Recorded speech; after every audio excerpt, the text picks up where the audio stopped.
Welcome back to my channel. This is Sumaira Ansari and we are going to discuss Polity Class 6 NCERT. हमने कल chapters discuss किए थे, कौन कौन से चैप्टर्स क्लास 6 के NCERT में हैं पॉलिटिकल साइंस की। आज 1 बाय 1 चैप्टर से स्टार्ट करेंगे। आज की जो वीडियो है इसमें हम 2 चैप्टर डिस्कस करेंगे, understanding diversity chapter number 1 and diversity and discrimination chapter number 2। ठीक है, दोनों चैप्टर आज कवर करेंगे। ऐसा कोई ख़ास NCERT में बहुत कुछ ऐसा ये नहीं है कि आप NCERT नहीं पढ़ सकते हो या उसको कवर नहीं कर सकते हो जल्दी से, तो हम किसी भी वीडियोस के पीछे, कोई और नोट्स के पीछे भागते हैं। अगर आप चैप्टर्स लेकर बैठे भी तो हार्डली 3 से 4 पेजेस हर चैप्टर में ऐसे हैं जो इम्पोर्टेंट है सिर्फ। ठीक है, इतनी मोटी मोटी बुक्स देकर हम परेशान हो जाते हैं कि पढ़े या ना पढ़े, या NCERT स्टार्ट करे या ना करे। तो बिल्कुल स्टार्ट कीजिए। एक महीना 2 महीने इनफ है। 6 to 9 तक अगर आप कर ले तो 10th का छोड़ भी दें, 6 to 9 तक की अगर NCERT कर ले जो सीटेट के लिए इनफ है, तो 1-2 महीने उसके लिए बहुत है। ठीक है, हम थोड़ा जल्दी ही करेंगे क्योंकि मेरे नोट्स ऑलरेडी बने हुए हैं और शॉर्ट नोट्स है, तो जल्दी जल्दी हम लोग कवर कर सकते हैं। ठीक है, तो फर्स्ट वाला चैप्टर जो है वो हमारा है अंडरस्टैंडिंग डाइवर्सिटी। ठीक है, डाइवर्सिटी क्या है? डाइवर्सिटी का एक इम्पॉर्टेंट डेफिनेशन है the presence of differences among people in terms of language, religion, food, dress, custom, culture and tradition. ठीक है, जो डिफरेंसेस हमारे अंदर है, लैंग्वेज का हो, रिलीजन का हो, food, dress, custom, culture and religion, किसी भी किस्म का जो हमारे अंदर डिफरेंसेस है वो पाया जाता है इंडिया में। बेसिकली सबसे ज़्यादा डिफरेंसेस पाए जाते हैं। ठीक है, उसको हम बोलते हैं डाइवर्सिटी। यूनिटी इन डाइवर्सिटी क्या होता है? यूनिटी इन डाइवर्सिटी में क्या होता है? People with different background live together peacefully while respecting each other's differences. लोग क्या करते हैं, एक दूसरे के बैकग्राउंड को लेकर हम लोग पीसफुली एक साथ रहते हैं। ठीक है, हमको पता है कि हमारे बाजू में कोई हिंदू रहता है, इधर से कोई मुस्लिम रहता है, कोई क्रिश्चियन रहता है, किसका ज्योग्राफिकल बैकग्राउंड क्या है, कोई अमीर है, कोई गरीब है, किसका कल्चर अलग है, किसके कस्टम्स अलग है, कोई अलग ड्रेसेस पहनता है, हम अलग ड्रेसेस पहनते हैं। इन सब डिफरेंसेस को, सब डाइवर्सिटी को लेकर हम एक साथ रहते हैं। हम किसी को ये नहीं बोल सकते कि तुम क्या पहन रहे हो, हम किसी को ये बोलकर हार्म नहीं कर सकते कि तुम क्या खा रहे हो। हाँ, कई चीज़ें हो रही है कि डाइवर्सिटी को, हमारी जो यूनिटी है उसको हार्म कर रहे हैं कुछ लोग, लेकिन वो चीज़ें अलग है। बट बेसिकली जो हमारे अंदर है, एक कलेक्टिव जो थी हम लेकर चलते हैं अपने माइंड में थॉट के, हमारे अंदर जो इंडिया में यूनिटी है डाइवर्सिटी में, और ये है। ठीक है, तो हम एक दूसरे के रिलीजन को, एक दूसरे के ड्रेस को, फूड को, कौन क्या खाता है, ये सब जानते हुए भी हम उसका एक रिस्पेक्ट करते हैं और उसको पीसफुली हम मान के चलते हैं कि ये उनकी थॉट है, ये उनका थॉट प्रोसेस है, वो क्या खा रहे, क्या पहन रहे, क्या पहन। अब जो डाइवर्सिटी है, अगर हम उसकी रिस्पेक्ट ना करें तो क्या होगा? अगर हम ये बोले कि सारे लोग हमारे हिसाब से चले, या लोग जो हम खाते हैं वही खाए, जो हम पीते हैं वही पिए, जो कस्टम्स हम फॉलो करते हैं वही कस्टम्स वो भी फॉलो करें, ऐसा हो सकता है कि नहीं हो सकता है। इसमें फिर यूनिटी नहीं रहेगी ना। यूनिटी हमारे अंदर डिफरेंसेस है, उस डिफरेंसेस को हम पीसफुली एक दूसरे की रिस्पेक्ट करते हैं, तब हमारे अंदर डाइवर्सिटी है और यूनिटी भी है साथ में। ठीक है, तो ये यूनिटी इन डाइवर्सिटी है शॉर्ट फॉर्म में। ठीक है, उसके बाद 1 है अंडरस्टैंडिंग डाइवर्सिटी। इसमें जो डिफरेंसेस है उसको बताने के लिए 2 मेन एग्जाम्पल है जो NCERT ने दिया है, और ये एग्जाम्पल्स आपके CET एग्जाम में आता है। ठीक है, आपको नोट डाउन करना है, स्क्रीनशॉट ले लीजिए, लिख लीजिए कहीं पर, क्योंकि ये बहुत इम्पोर्टेंट है। ठीक है, लद्दाख के एग्जाम्पल दिया गया है जिसमें वेरी लिटिल एग्रीकल्चर होता है। लद्दाख क्या है हमको पता है, एक कोल्ड डेजर्ट है, यहाँ पे कश्मीर के साइड में है ये। ठीक है, ईस्टर्न कश्मीर में है।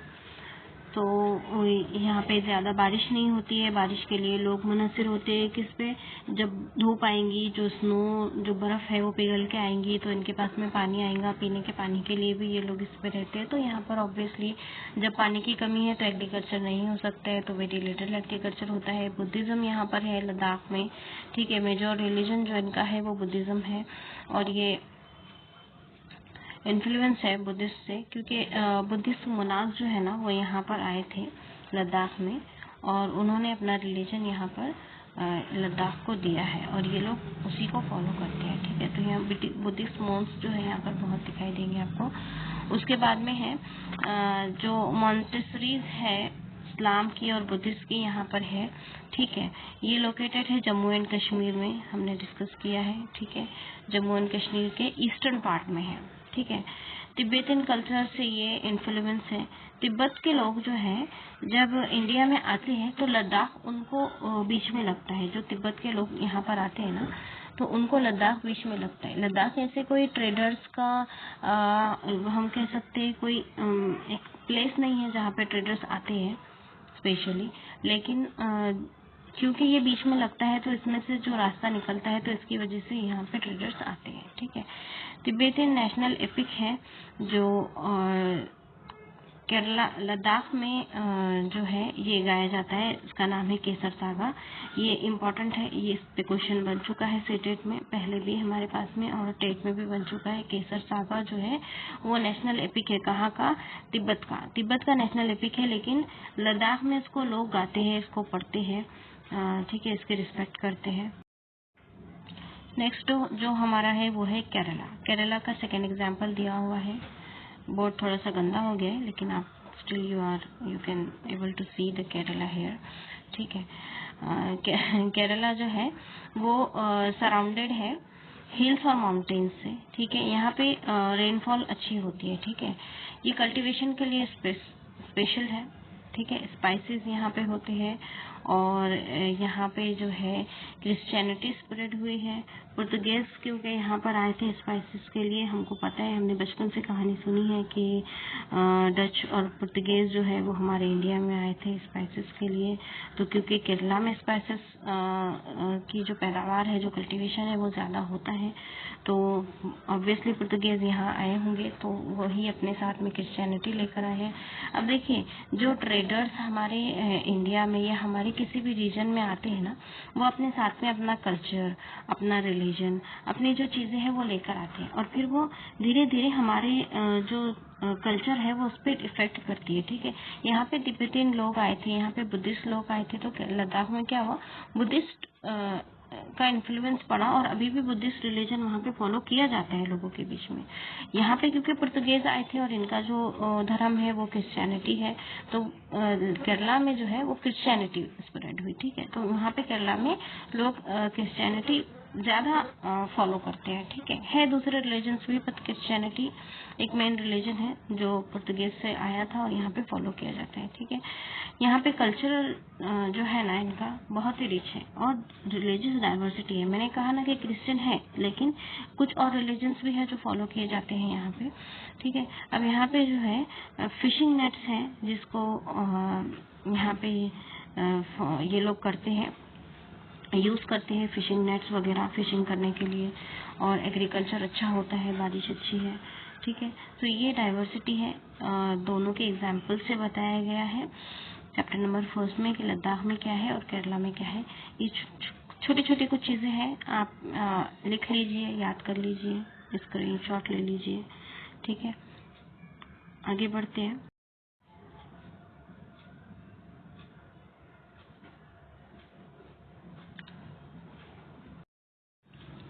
ठीक है, अभी जो नेक्स्ट पॉइंट है वो ये है कि लद्दाख और केरल जो है वो जोग्राफिकली डिफरेंट है, ठीक है। हमने देखा है कि लद्दाख जो है वो कोल्ड है, केरल जो है वो हॉट है। लद्दाख में स्नोफॉल होती है, यहाँ पे बर्फ़ है, केरला में बर्फ़ नहीं है, यहाँ पे रेन होती है, इसमें एग्रीकल्चर ज़्यादा होती है, लद्दाख में एग्रीकल्चर नहीं होता है, ठीक है। तो जोग्राफिकली ये डिफरेंसेस लद्दाख और केरल के अंदर है, ठीक है, और ये रहेंगे क्योंकि इनका जोग्राफिकल कंडीशन जो है ना वो डिफरेंट है, ठीक है।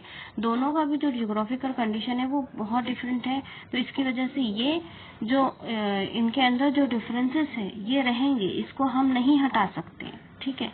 इस डिफरेंसेस को हम कभी नहीं हटा सकते, और ये डिफरेंस क्योंकि इनके अंदर जियोग्राफिकल है, तो ऑब्वियसली उनके खाने पीने में और उनके कस्टम्स में, उनके फूड में, उनके कल्चर में ये डिफरेंस इफेक्ट करते हैं, ठीक है।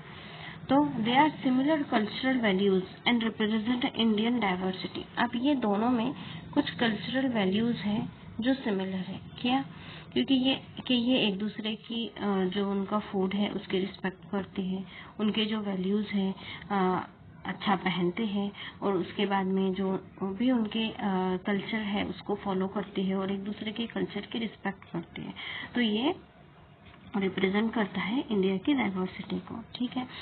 और जो चीज़ डाइवर्सिटी को रिप्रेजेंट करती है और डाइवर्सिटी के साथ में यूनिटी को रिप्रेजेंट करती है, उसका एक एग्जाम्पल यहाँ पे दिया गया है। तो चैप्टर नंबर 1 में वो ये बता रहे हैं कि जलियांवाला बाग मैसेकर, हम सबको पता है जलियांवाला बाग मैसेकर 1919 में हुआ था, जब जनरल डायर ने खुलेआम जो है गोलियां बरसाई थी लोगों पर जलियांवाला बाग में।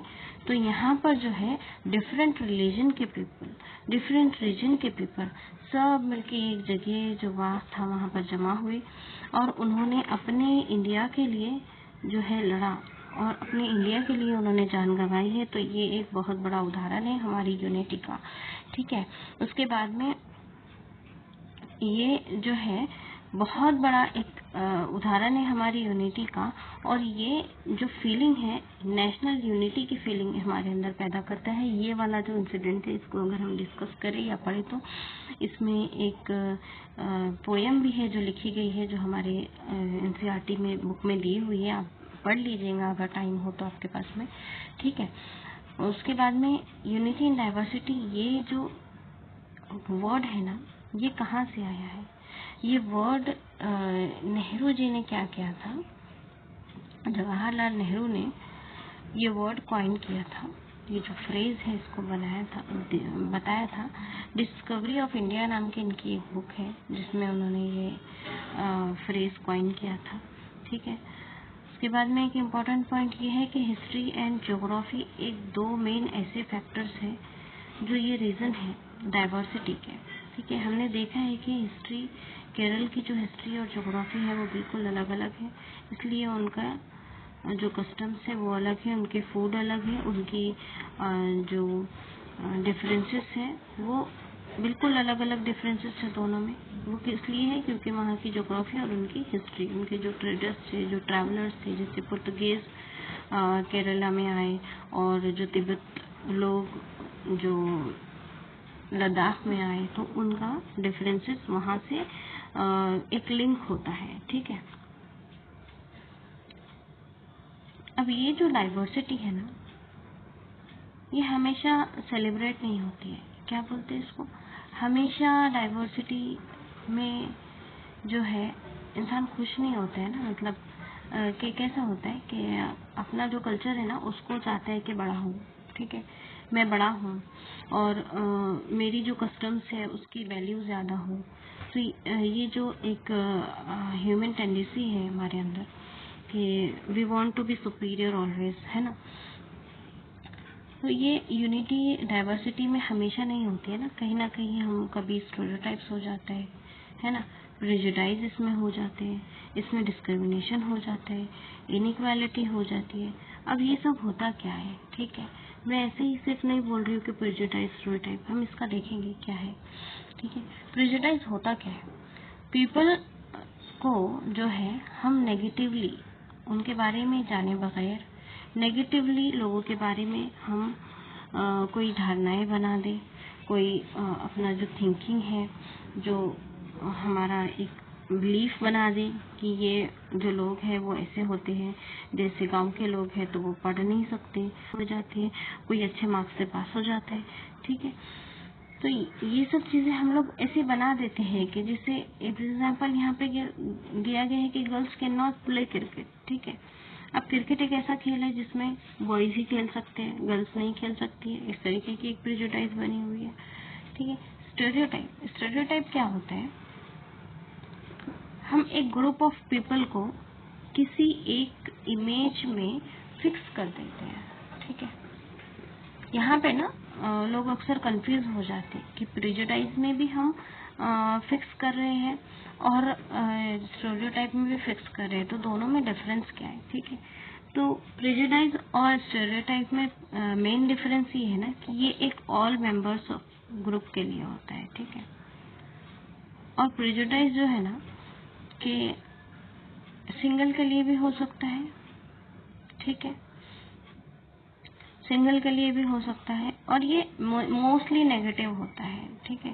प्रेजुडाइज जो है ना नेगेटिव वे में आता है, ठीक है। स्टेरियोटाइप नेगेटिव भी हो सकते हैं, पॉजिटिव भी हो सकता है, और एक ग्रुप पर पीपल के बढ़ाने देते हैं, ठीक है। तो ऑल देखो यहाँ पर क्या है, सिंगल हो सकता है कि एक लड़की जो है वो क्रिकेट नहीं खेल सकती है। यहाँ पर होता है कि all boys are not good at math, एक भी लड़का मैथ में अच्छा नहीं है, ठीक है। तो ये हो गया हमारा प्रेजुडाइज एंड स्टेरियोटाइप। अभी आगे बढ़ते हैं।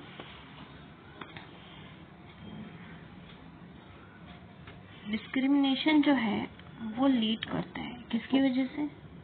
प्रेजुडाइज और स्टेरियोटाइप। जब हम किसी को लेकर हमारे अंदर कोई धारणाएं बना लेते हैं, ठीक है, कोई स्टेरियोटाइप बना लेते हैं, कोई प्रेजुडाइज बना लेते हैं कि ये तो ऐसे ही होंगे, तो ये चीज जो है ना डिस्क्रिमिनेट करने के लिए जरूरी हो जाती है, ठीक है, काफी हो जाती है ये।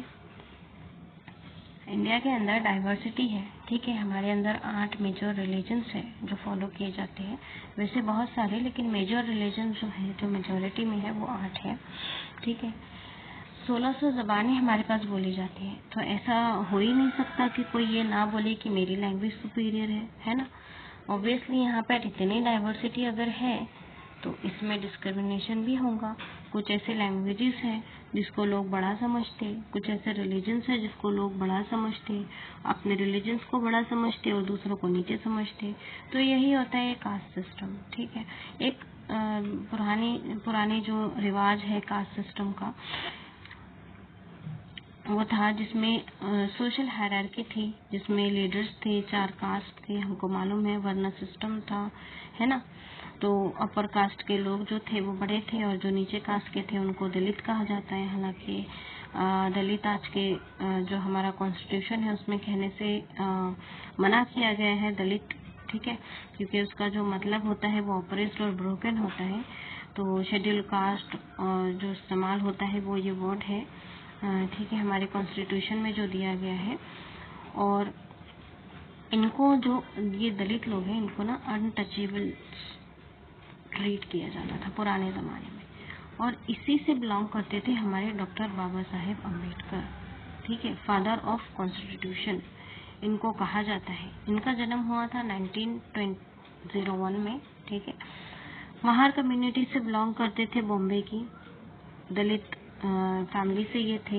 इन्होंने कास्ट डिस्क्रिमिनेशन फेस किया था अपने चाइल्डहुड में।